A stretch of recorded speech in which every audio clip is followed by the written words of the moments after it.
नमस्कार दर्शक, मराठी महाराष्ट्रामध्ये आपल्या सगळ्यांचं स्वागत आहे. मी संग्राम. प्रेक्षकांनो, उन्हाळा, हिवाळा, पावसाळा ऋतू कोणताही असू द्या, वातावरण महाराष्ट्राच्या राजकारणाचं कायम तापलेलं असतं. ते राजकारणाचं वातावरण कशामुळे तापतं यासाठी शरद पवार त्याला नेहमी कारणीभूत असतात. अलीकडच्या काळामध्ये देवेंद्र फडणवीस हे फार चाणक्य रीतीने राजकारण करतायत आणि देवेंद्र फडणवीसांच्या हाताला हात कुणीही धरू शकत नाही असं नेहमी बोललं जात आहे. त्यांच्या पक्षाच्या नेत्या असलेल्या चित्रा वाघ यांनी तर एक देवेंद्र फडणवीस आणि 10 शरद पवार अशा प्रकारचा शब्दप्रयोग केला होता, असं स्टेटमेंट त्यांनी केलं होतं. देवेंद्र फडणवीसांना आता राजकारणामधून खाली खेचण्यासाठी शरद पवारांनी डाव आखला असल्याचं बोललं जातं. एकनाथ शिंदे जे महायुतीमध्ये नुसती युतीमध्ये नाही आहेत तर राज्याचे उपमुख्यमंत्री आहेत आणि मागच्या काळामध्ये ते मुख्यमंत्री होते महायुतीमध्ये. आता त्यांना उपमुख्यमंत्री पदावर यावं लागलंय, तेही नाराजी स्वीकारून. आता एकनाथ शिंदे नाराज आहेत खरे, मात्र त्यांची मनधरणी कोणीच करत नाहीये. ते नाराजच राहिलेले आहेत. नाराज झाले की ते त्यांच्या साताऱ्याच्या गावाला निघून जातात आणि ते नाराज असल्याचं कळून येतं.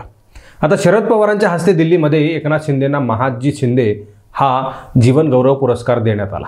एकनाथ शिंदे त्यावेळी उपस्थित होते आणि ज्योतिरादित्य शिंदे हे सुद्धा उपस्थित होते. त्या ठिकाणी शुभ हस्ते कुणाचा पुरस्कार देण्यात आला आहे तर शरद पवारांच्या हस्ते एकनाथ शिंदेंचा पुरस्कार हे राज्याला न पचणारं गणित आहे. राज्यामध्ये महायुती विरुद्ध महाविकास आघाडी आहे.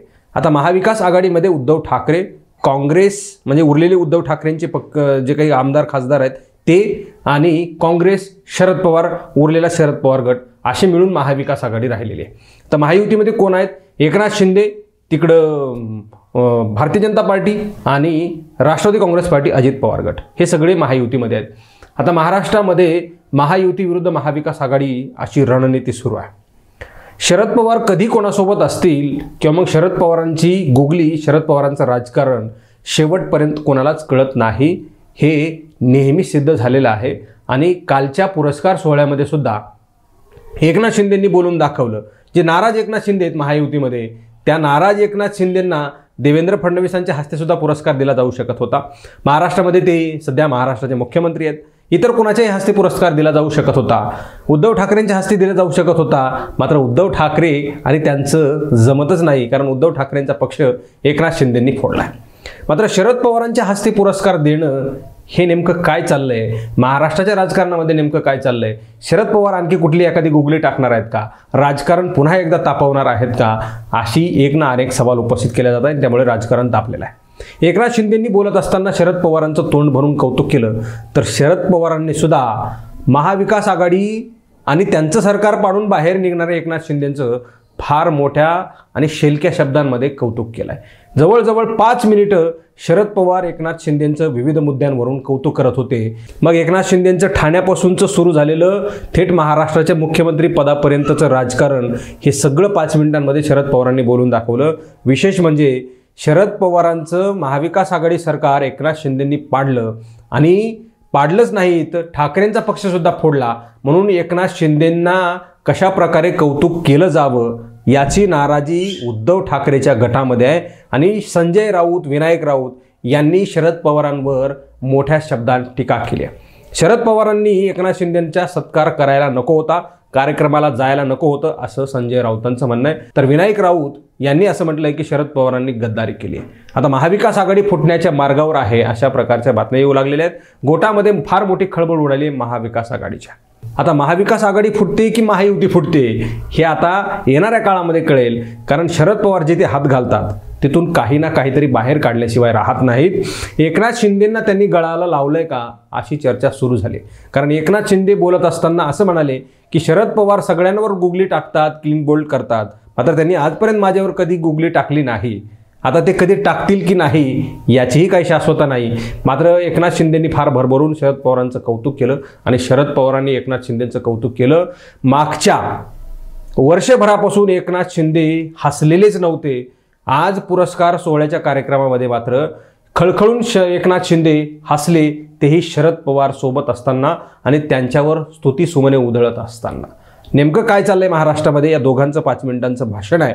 त्या भाषणामध्ये एकमेकांनी कसं कौतुक केलंय त्यांचं हे आपण ऐकूयात आणि महाराष्ट्रामध्ये खरंच काही शिजलंय हे तुम्हाला या दोघांच्या भाषणानंतर नक्कीच कळेल. म्हणजे देवेंद्र फडणवीस प्रमुख आहेत, त्याच सरकारमध्ये एकनाथ शिंदे उपमुख्यमंत्री आहेत.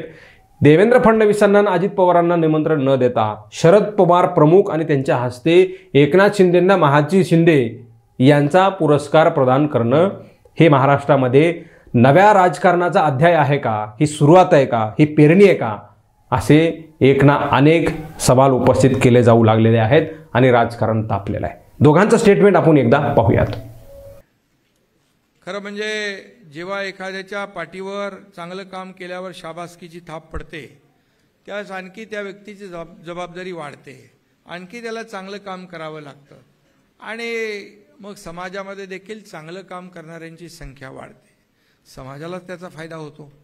आणि म्हणून शरद पवार साहेबांसारख्या ज्येष्ठ आणि जाणत्या नेत्याच्या हस्ते हा पुरस्कार मिळावा हा देखील एक भाग्ययोग आहे.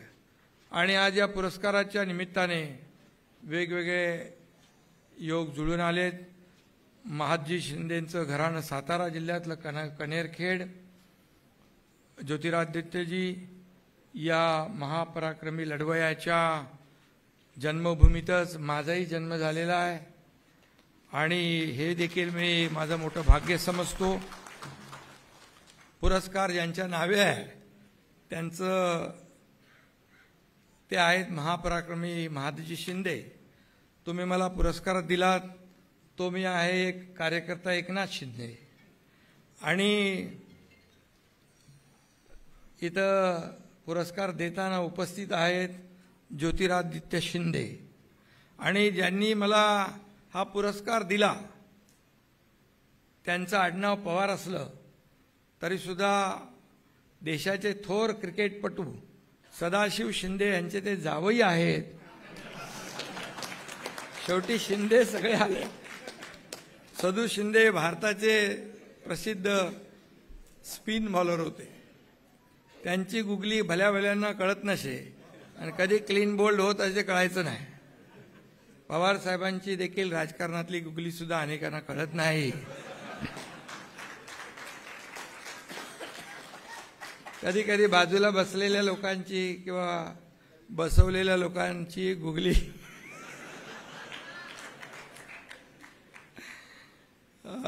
पण माझ्याबद्दल थोडं मी वेगळं सांगतो. माझे आणि पवार साहेबांचे अगदी प्रेमाचे आणि जिव्हाळ्याचे संबंध आहेत.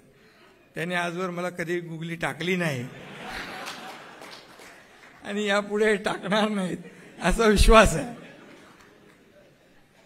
आणि म्हणून महाराष्ट्रामध्ये 2.5 वर्षामध्ये आम्ही जे काम केलं, पवार साहेब देखील त्याचे साक्षीदार आहेत. तेही मध्ये मध्ये मला फोन करतात, मध्ये मध्ये मार्गदर्शन करतात. पक्ष कुठलाही असला तरी सुद्धा राजकारणाच्या पलीकडे जाऊन कसं नातं जपायचं हे पवार साहेबांकडून शिकलं पाहिजे. आणि म्हणून वाडवडिलांच्या पुण्याईने जोरावर इथपर्यंत आपण आलो. माझं हे सगळं यश घडवणाऱ्या या सर्व महानुभावांचं आहे. आणि म्हणून मी म्हणतो मी तर नाममात्र आहे. फोडिले भांडार धन्याचा तो माल, फोडिले भांडार धन्याचा तो माल, मी तव हमाल भारवाही. बाकी काय आपण निमित्त मात्र आहोत. करता करवता जो आहे तो वेगळा आहे. आणि म्हणून या तुकोबाच्या अभंगात सांगितलेली माझी ही भूमिका आहे. आदरणीय पवार साहेबांकडून आज मिळालेला हा पुरस्कार वेगळा आहे. राजकारणात वेगवेगळ्या परिस्थितीमध्ये वेगवेगळ्या लोकांकडून आपल्याला खूप काही शिकायला मिळतं. मगाशी म्हटल्याप्रमाणे विचारधारा वेगळी असली तरी वैयक्तिक संबंध जे आहेत ते प्रत्येकाने टिकवायचे असतात. त्या ठाण्याच्या महानगरपालिकेमध्ये श्री सावराम होते, शिंदेसाहेब होते, रांगणेकर होते, अहिल्याबाई होत्या का नाही मला आठवत नाही. अनेक लोक त्या ठिकाणी की ज्यांनी ठाण्याचं राजकारण योग्य दिशेने नेण्याच्यासाठी सातत्याने प्रयत्न केले आणि त्या प्रयत्नाचा मोठा वाटा केली किंवा जबाबदारी ही एकनाथराव शिंदे यांच्याकडे होती. ही या ठिकाणी सांगायला हरकत नाही. मला आनंद आहे त्यांचं सरकार या ठिकाणी. आणि सांगताना सांगितलं सातारचं. एकत्र सातारने बरेच मुख्यमंत्री दिले. अनेकांना माहीत नसेल, मुंबई राज्याचा पहिला मुख्यमंत्री धनजीभाई कुफर. सातारला कुफर नावाची कंपनी आहे. त्या कुफरचे जे मालक आहेत ते आता नाही आहेत, ते होते स्वातंत्र्याच्या अलीकडे. ते पहिले मुख्यमंत्री होते मुंबई राज्याचे. आणि त्याच्यानंतरच्या काळामध्ये यशवंतराव चव्हाण झाले. त्याच्यानंतरच्या काळामध्ये पृथ्वीराज चव्हाण झाले. आणि त्याच्यानंतरच्या काळामध्ये एकनाथराव झाले. मला एकच त्यांना आठवण करून द्यायची, तुमची यादी बरोबर आहे, पण एक नाव राहिलं. आणि ते गावाचं नाव नांदवळ. आणि त्या नांदवळचा मुख्यमंत्री त्याचं नाव शरद पवार. त्यामुळे मी त्या जिल्ह्यात होतो. मला आनंद आहे की आज महाराष्ट्राचं नेतृत्व करायची संधी त्यांना मिळाली. आणि नुसतं महाराष्ट्राचं नेतृत्व केलं असं नाही, वेगवेगळ्या क्षेत्रामध्ये महाराष्ट्र पुढे कसं जाईल या प्रकारची काळजी त्यांनी घेतली. ठाणे, नवी मुंबई, मुंबई हा सगळा नागरी भाग आहे. आणि अलीकडच्या 50 वर्षामध्ये नागरी प्रश्नाच्या संबंधित जाण असलेला नेता कोण याची जर माहिती घेतली तर कटाक्षानं एकनाथ शिंदेचं नाव द्यावं लागेल. मग ते ठाणे असेल, ठाणे नगरपालिका असेल, नवी मुंबई असेल किंवा राज्याचे मुख्यमंत्री असतील. आणि म्हणून एक योग्य दिशा द्यायचं काम त्यांनी सातत्याने केलं. आणि हे करत असताना कधीही पक्ष अभिलेष न ठेवता विविध क्षेत्रातल्या लोकांशी सुसंवाद ठेवून राज्य आणि विशेषतः हा नागरिक परिसर त्याच्या प्रश्नाची सोडवणूक कशी येईल याच्यामध्ये लक्ष केंद्रित करण्याचं काम त्यांनी केलं. याची नोंद ही महाराष्ट्राच्या सार्वजनिक इतिहासामध्ये निश्चितपणाने राहील. आणि त्यामुळे आज त्यांचा सन्मान होतोय याचा मला मनापासूनचा आनंद आहे. आणि तो सन्मान कसा होतोय? शिंद्यांचा पुरस्कार, शिंद्यांना शिंद्यांचा पुरस्कार आणि जावळी असलेल्या शिंद्यांच्या हातून आनंद आहे. सरहद्दने हा मोठा कार्यक्रम घेतला. माझी खात्री आहे की ज्या अगत्यानं आपण सगळे या ठिकाणी उपस्थित राहिलो. आणि त्याचं महत्त्वाचं कारण मी बघतो गेले काही दिवस दिल्लीमध्ये इथलं वातावरण बदललं.